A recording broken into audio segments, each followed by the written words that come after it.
to a rocket radio show broadcast.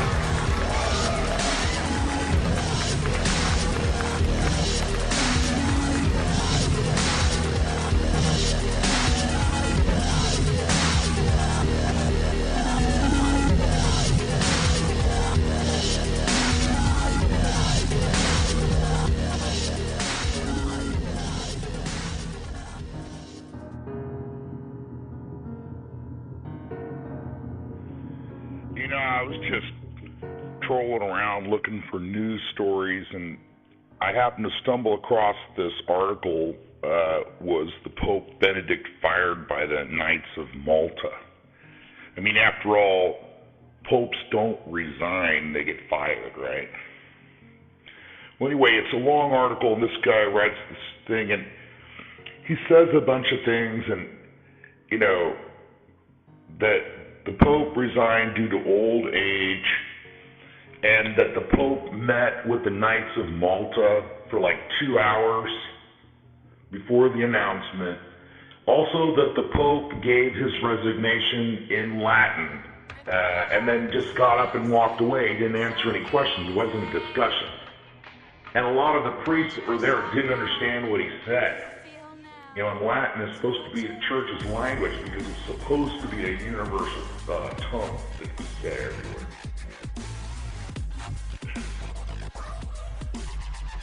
Now, according to this guy that wrote this article, he's got some Italian buddies that think that the Pope resigned because of some kind of deal brokered with the Italian government. After 9/11, the Vatican started using a German bank to process their money instead of Italians. And because of the 9/11 regulations, there were a lot of things that were discovered that the Vatican had been doing that was probably illegal.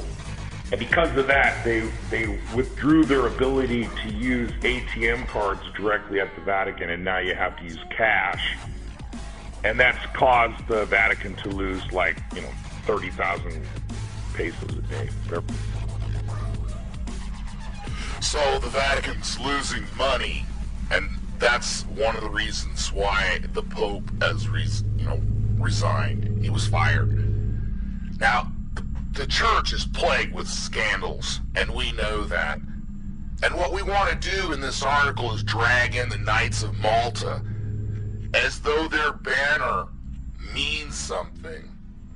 Now, the fact is that the Knights of Malta were meeting there for their 900th anniversary of the Knights of Malta. It wasn't a special meeting with the Pope. And the fact is the Pope had a lot more legal problems brewing with contractors and corruption. And then we won't even go there with the pedophile scandals and the amount of payouts they had. But, reading this article, just bringing it up, I just started reading it. I'm going through it, and here they're elevating the Knights of Malta into this radical, subversive, secret society, okay? The other thing that they want to say in this article, the person that wrote this article, they were talking about this epistle from Barabbas. Yep, it's some ancient piece of paper that they found, I think it's in Turkey or something.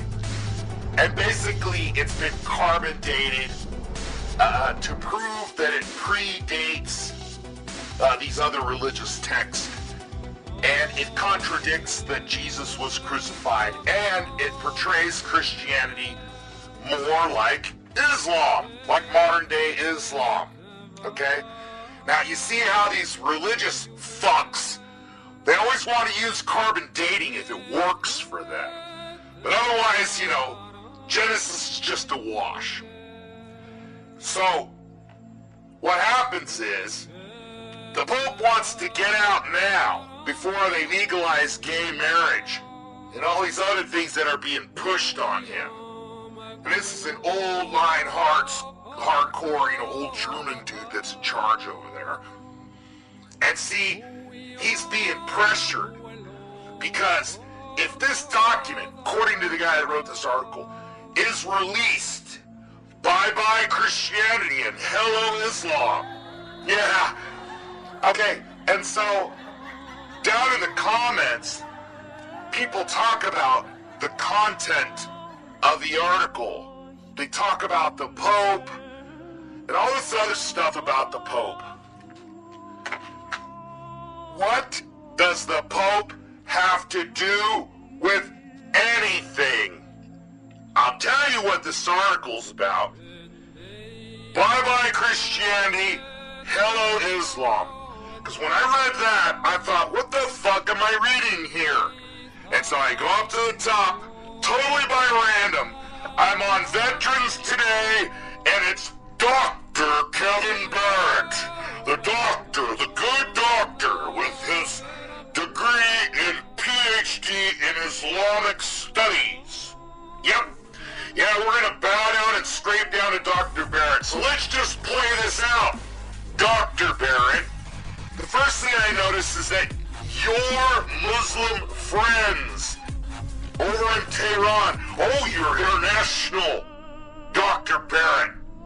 So not only are you betraying your country, but now you're over there hanging out with them. Look, I'm not trying to say Iran is more evil than they are, but those fuckers are evil, and they're crazy, and I'll tell you right now, they don't want the United States to have a good life and shit. Hell no. What they want to be is Islamic. And this guy, Kevin Barrett, on Veterans Today, what is it? I don't understand. What the hell does Kevin Barrett have to do with veterans? This Veterans Today rag sounds a lot like the Federal Reserve. They named it the Veterans Today to give it a gloss, as though this is approved by people that actually cared about America and maybe bled some blood for America, maybe humped a sack for America, maybe cleaned their weapon, maybe got shot at, maybe got shot. But no, what we want to do is have Veterans Today have this Islamic piece of shit, Kevin Barrett, get on there every day and print his red, white, and blue Islamic utopia. What does Kevin Barrett expect the United States to do? Okay, we're gonna go Islamic now. What's gonna happen to all the gay people? I'm shocked that you gay people aren't all over Kevin Barrett. You're all worried about what Rocket's got to say about gay people. Maybe you ought to worry about what guys like Kevin Barrett are gonna do to you. They're gonna hang you from a crane. And all you women out there, why don't you give Kevin Barrett a call and let him know that you don't appreciate him advocating changing our society for one that stones women, for one that cuts their little genitals off when they're a little girl. Yeah, Kevin Barrett, that sounds like something we're interested.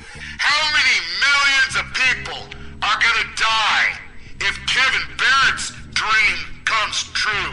How many veterans, I'm a veteran, how many veterans do you know of that went over there and fought in that fucking sandbox so that we could come home and have pieces of shit like Kevin Barrett expound on his Islamification of the United States?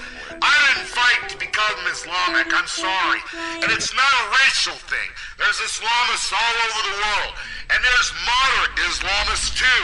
Hey, it's cool, do what you want. I mean, I can ride on a bus with you, I can play a baseball game with you, but if you're trying to take over my country, if you're trying to throw out the beliefs and the values that I was raised with and that I want to raise my children with, then you're a threat. And this Kevin Barrett, you're a slippery frickin' snake. And why they're calling you doctor, I have no idea. Because you're a doctor in Islamic studies? No, you're not. You fucking lied to me on your show, you scumbag. You're a doctorate in African folklore. Could you have a doctorate in anything more fucking useless? Oh, let me tell you some African folklore and how good that turned out for the Africans. Speaking of which, it's in the news today, apparently Minnie Mandela is going to be charged with murder. Boy, that little broad was running around while Nelson was rotting in jail. Oh, Lord. They have a thing over there called a necklace. And if Kevin Barrett gets his way, since he's such an African folklore specialist, and in Kevin Barrett's utopian Islamic society for the United States, you know, hey, Tokyo Jane, why don't you get over there, Hanoi Jane? Kevin Barrett, you sympathizer bastard! Yeah, why don't you and Minnie Mandela get together? Maybe you could necklace some of the unbelievers. Kevin, there's no room in Islam for other people, dude. And I know that you personally want a machine gun and a rocket launcher in everybody's house, so that if they're guided by a prophetic insight, they can act on it. Nice job, Kevin. You're a threat to the United States. You're a threat to free-living people anywhere. And any of my fans that are listening to my voice right now, take the time to go over to Veterans Today and let them know what a piece of crap Kevin Barrett is. And Kevin Barrett, I'll debate you anytime, you piece of crap.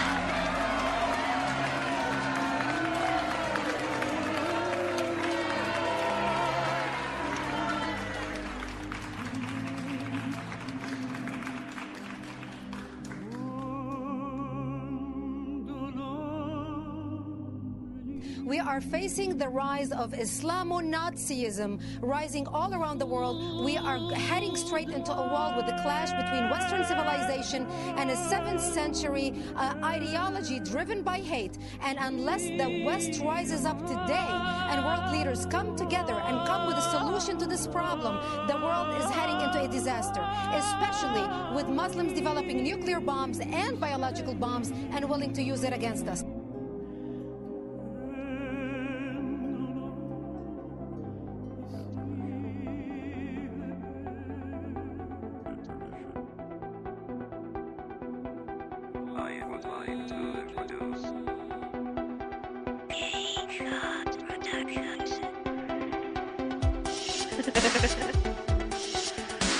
Ooh, sit back, enjoy the ride. Welcome to the Rocket Range.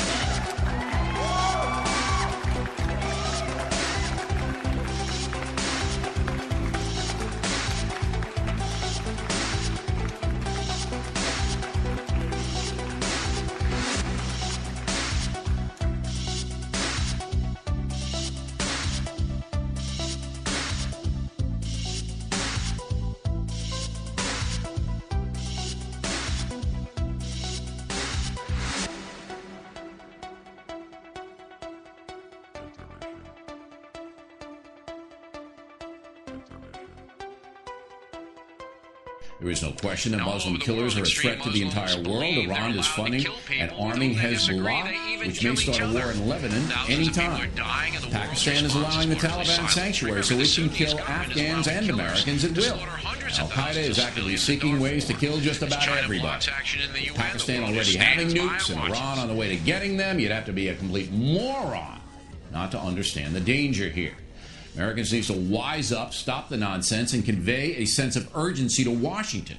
We need to once again unite and come up with smart, realistic plans to engage the Muslim killers wherever they may be. Jillian Gibbons is just one small story, a woman some extreme Muslims would kill over a teddy bear. But her situation highlights the danger all of us face. And that's a memo. In the Unresolved Problem segment tonight, as we told you in the Talking Points memo, some Muslim extremists in the Sudan want to execute a British teacher who allowed second graders to name a teddy bear Muhammad. Joining us. The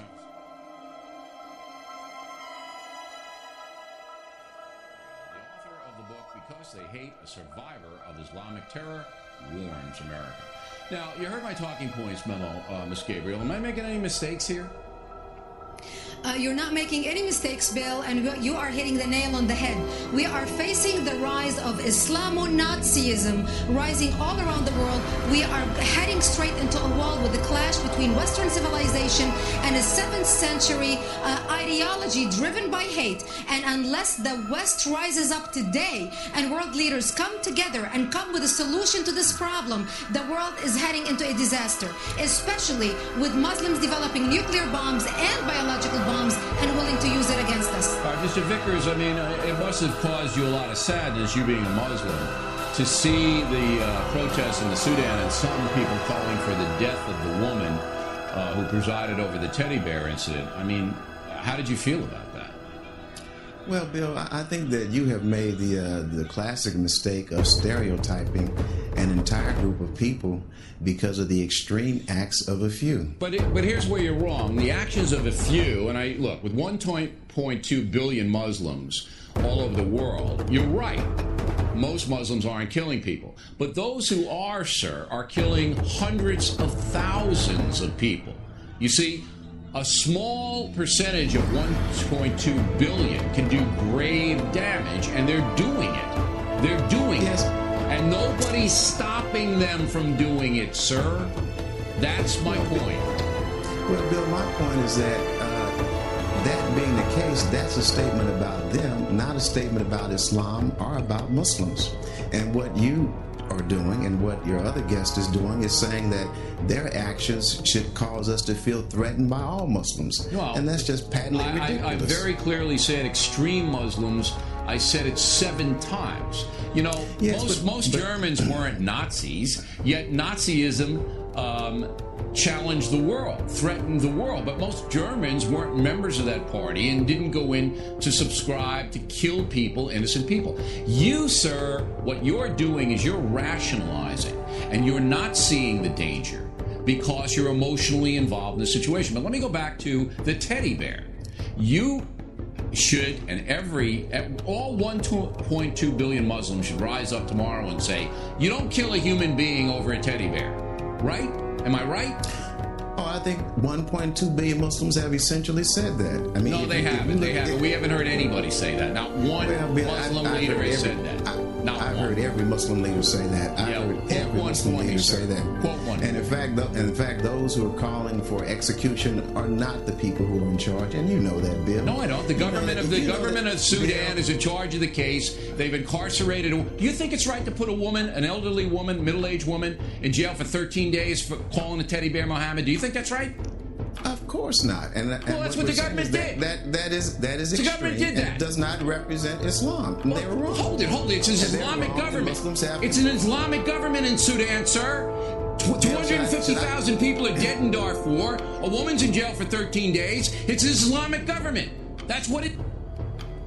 Down and let's discuss this. If we want to talk about extreme examples, we can look in this own country. We can look at some of the things. You just won't confront the reality. You will make excuse after excuse after excuse. You will not confront reality. Islamic government allowing 250,000 people to be slaughtered, allowing a middle-aged teacher to be put in jail over a teddy bear, and you say, oh, it's worse over there. It's worse over there. All the leaders have condemned it. Ahmadinejad hasn't condemned it. I didn't hear Mubarak condemn it. I didn't hear Pakistan condemn it. I heard nobody condemn it. So let's tell the truth, sir.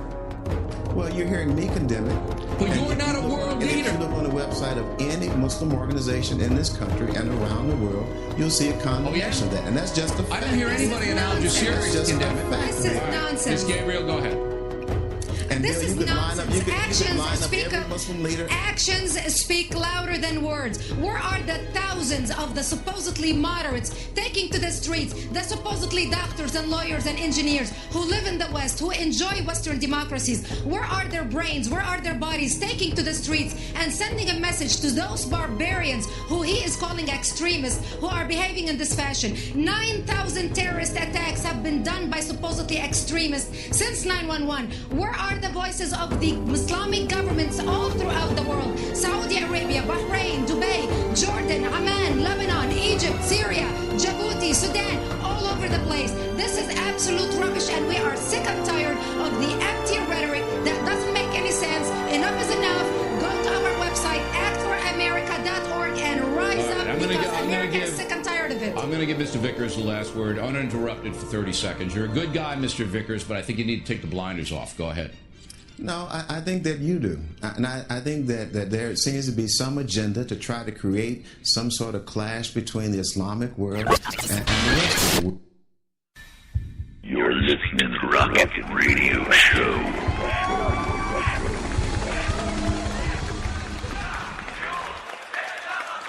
Thousands of Egyptian protesters gathered outside the U.S. Embassy in Cairo, angry over what they claim is a film being produced in the United States that insults the Prophet Muhammad. Some demonstrators scaled the embassy walls and ripped down the American flag. It was then torn to shreds and set on fire. It's not immediately clear which film the protesters are condemning. In a statement, the U.S. Embassy says it rejects the actions of anyone who fails to respect the religious beliefs of others. Nick Dean, CBSNews.com.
And, I thought about having to put him down, and, every time I go check on him,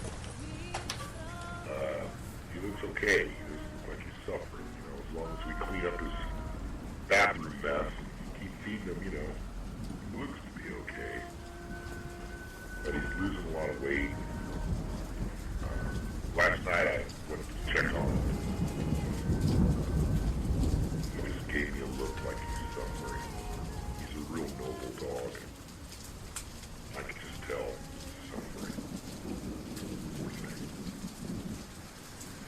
And I just don't cotton much to bringing him to some veterinarian and scaring him, and not to mention moving him around is real painful for him, Right now I got it kind of on a stretcher thing, but I don't really want to move him around. And I don't want to take him to some veterinarian's office, freak out, he's scared. I'd rather just trick him and put a bullet in his head and turn the lights off for him.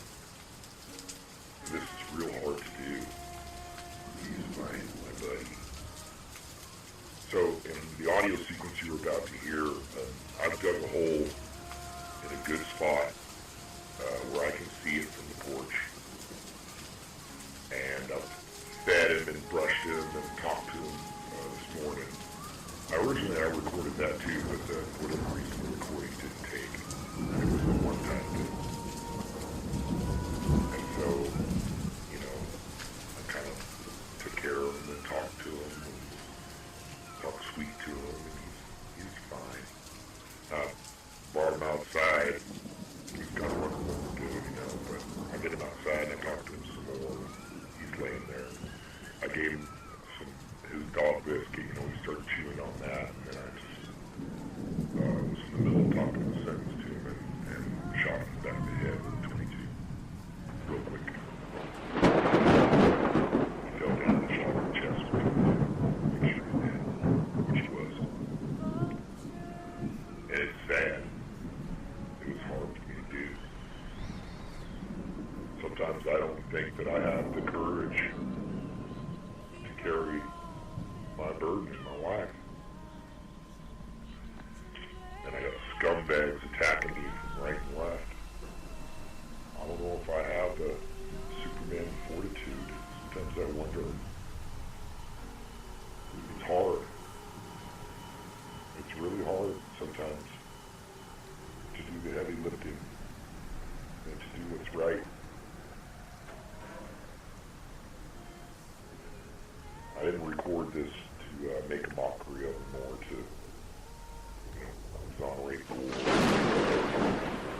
I was going to have to do it anyway, and I decided I'd record it so that I didn't have to tell you about it. It was a sad day on my farm, but it had to be done.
Why are we out here, Dad? Puddle, trash.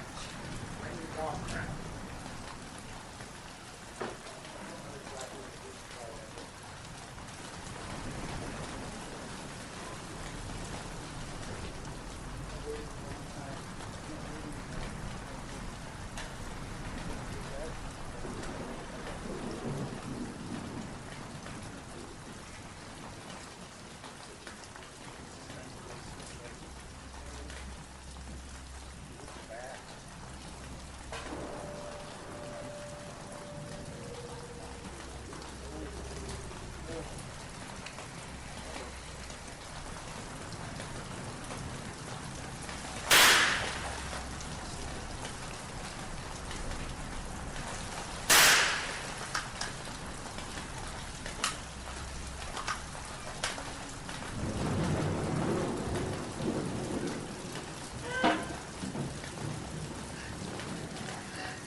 kind of miss him rubbing against him.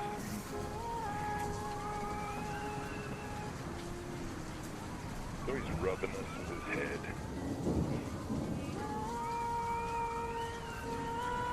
So friendly. Always come to the door, you know. Run to the car.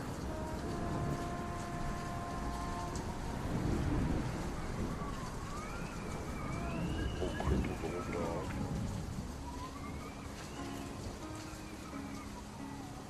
Such a good one.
You are now listening to a Rocket Radio Show broadcast.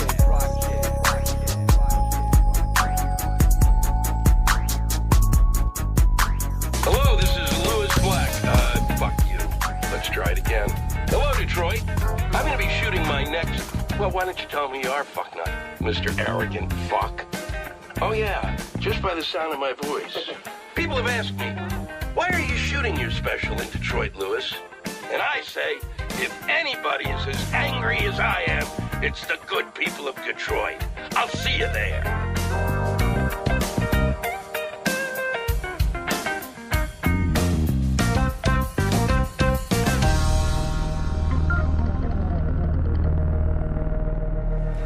Ladies and gentlemen, Louis Black!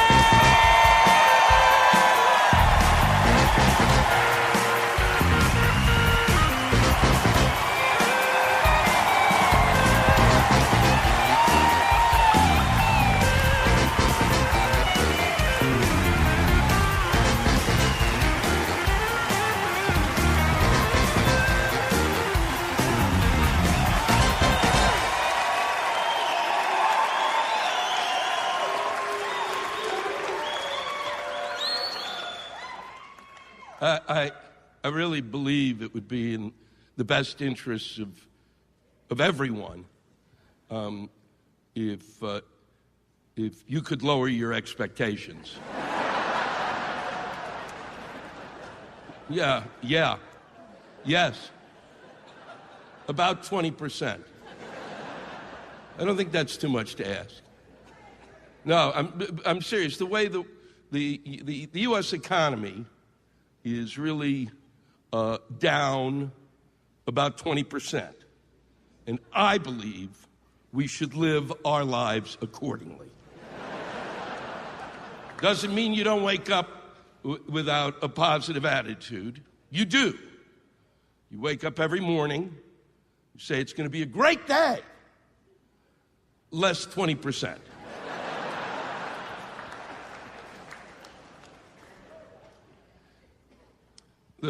The question I've been asked over and over during the past year is now that President Bush has left office, what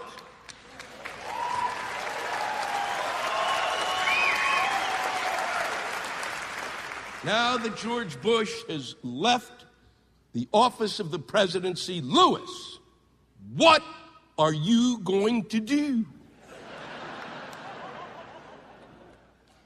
And I've said every time, I guess I just won't be funny anymore. I certainly miss him. He did make my life easy. Basically, I would just come out in any city, read what he said that day, and go on my merry way. It's amazing. What kind of a fucking stupid question is that? Like somehow, because George Bush left office, stupidity fled the country. When it comes to idiots, our country's like whack-a-mole. You get rid of one and three more will pop up. They're asking me this question, and meanwhile, the new president picked the Secretary of the Treasury who didn't do his taxes. What am I going to do? I do think there are two important lessons that can be learned from his presidency. First, if you find yourself in a voting booth and you're looking at two names and you're thinking to yourself, gee, I'd really like to hang out with this guy. Boy, would he be fun to drink with. You vote for the other person.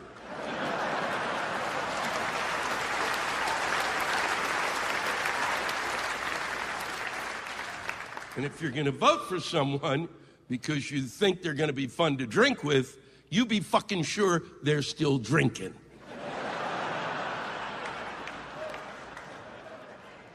Now, secondly, I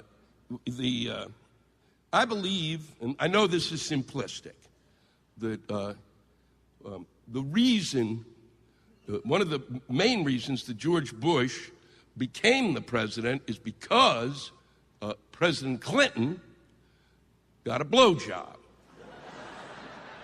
And this upset a lot of people who didn't get one. And so, the Christian right was motivated to find a candidate who they felt was religious and spiritual and had a great faith in God. If you're going to vote for somebody because you think they have a great faith in God, you be really sure that God has faith in them. It's a two-way street.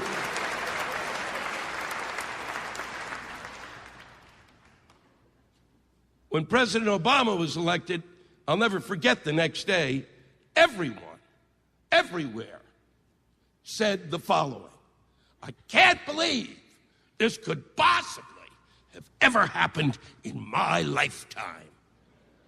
Which made me wonder, who voted for him? Now, people were truly overwhelmed by his election. I wasn't as much, and the reason is because he's a Democrat. And that didn't seem to me to be an improvement over Republican. I don't know if you've noticed, but our two-party system is a bowl of shit looking in the mirror at itself.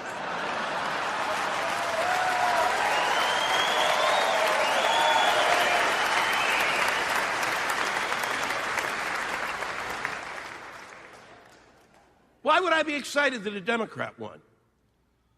Seriously, over the past 8 years, the Democrats didn't do shit. Basically, the last 8 years, I feel the Republicans stood around farting, and the Democrats went, ooh, let me smell it.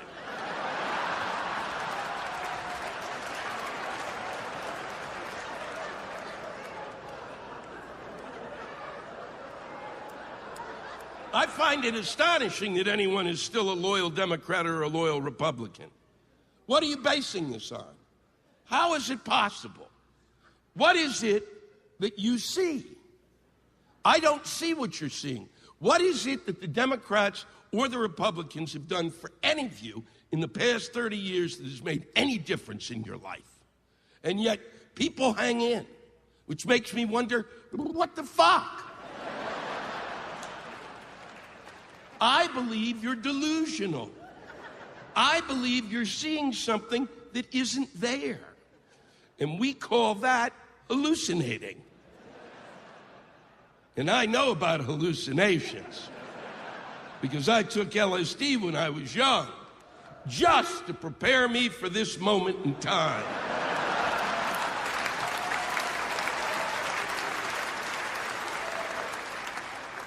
I saw my refrigerator turn into a puma and run away.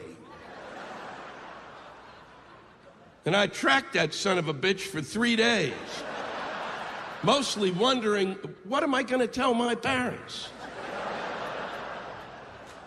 And when I finally caught up with it in the middle of the woods, and I was cutting open its stomach in order to get a beer out, as crazy as I was at that point, I was less crazy than anybody in this room who's still a Democrat or a Republican.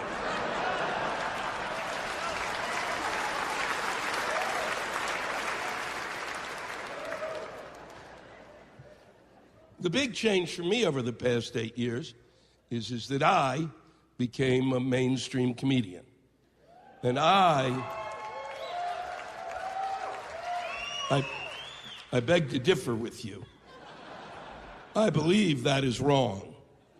Because I listen to the shit that comes out of my mouth, and I am appalled.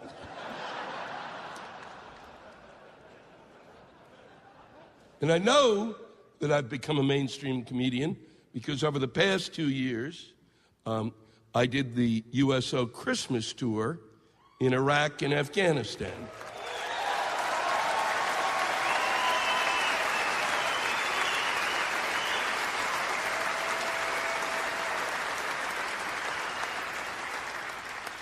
I really don't know how representative I am in terms of entertainment for the troops. Because if, you know, and to tell you just how mainstream it is, this winter I can't go and do the tour, so I will be hosting the benefit in Washington, D.C. for the USO. And I just think,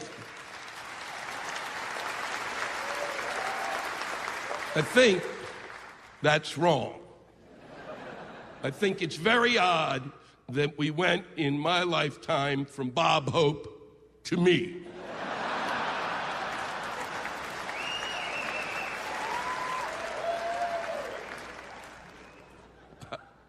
I also know that I'm mainstream because a few months ago I performed at a benefit, Tony La Russa's benefit in St. Louis, Missouri, for animal rescue. And I followed onto the stage Vince Gill.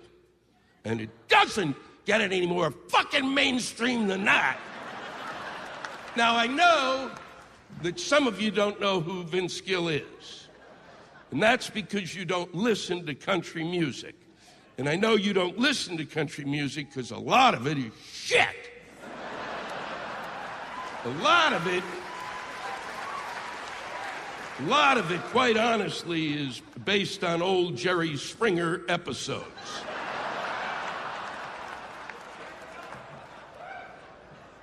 But Vince Gill is a country music legend and icon. And I have thought that I'd followed possibly every type of act because for 20 years I toured clubs in the country, and comics performed before me that were just, some were just, they would scare the shit out of you.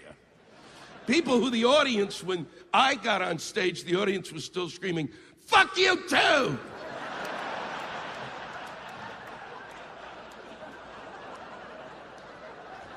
The strangest act I ever followed onto the stage was in a club in Parma, Ohio.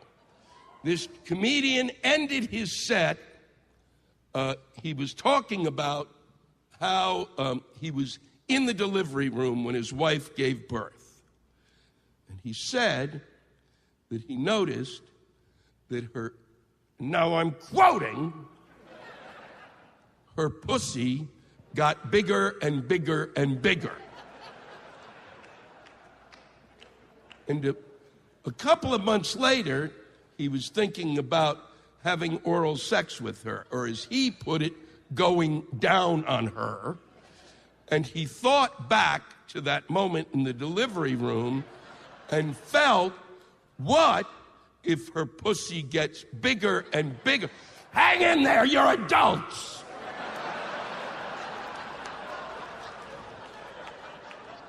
Her pussy gets bigger and bigger and snaps over my head, and my head be inside her pussy. And now here's Louis Black.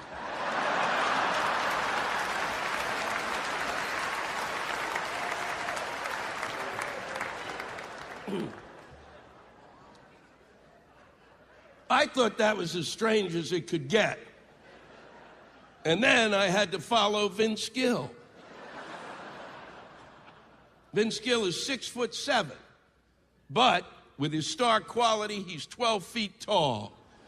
And he strode onto that stage, and 8,000 people went completely nuts. They were huge fans of his, and he began to sing, and I'd never, ever been in his presence while he was singing. And let me just tell you this, that after 30 seconds, I felt exactly the way I feel when I'm taking a bath that is just the perfect temperature. By the end of the song, I can't tell you what he was singing about, but I know I have never been that comfortable in my whole life. And then he told a story, a really funny story, a really clean, funny story.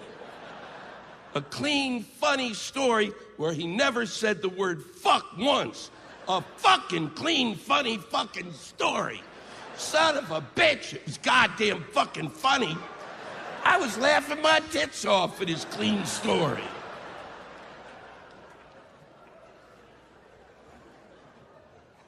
And then Vince began to talk about his father. His dead father. Son of a bitch. He's pulling out the dead father card. That's a hard one to trump. And his father was a great and wonderful man. He was not only a redneck, he was a judge. He was everything to everyone. He was the greatest man that ever walked the earth. And all I kept thinking was, shit, I don't have time to go home and kill mine.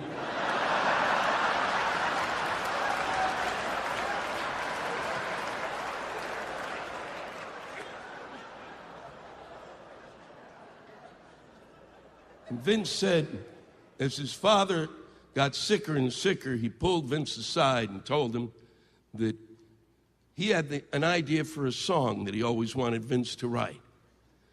And Vince couldn't get it written before his father died, but after he died, he found the inspiration to write that song. And now he was going to sing it.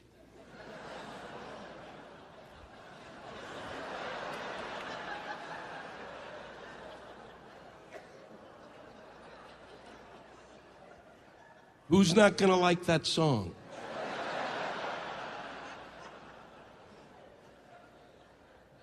And it was a great song. It was sad and, son of a bitch, it was funny. It was really funny.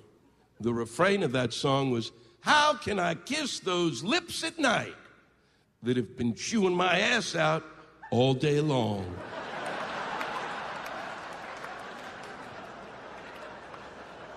If If you didn't laugh at that, you're fucking brain dead.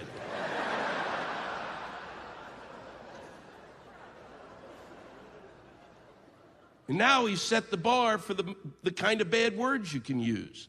And you can say ass in reference to your ass, your physical ass. As in, he said the word ass. I thought he was going to say hiney. Now I'm standing off stage and I'm going through my fucking act, getting rid of all the bad words. I've got about 2 minutes of stage time.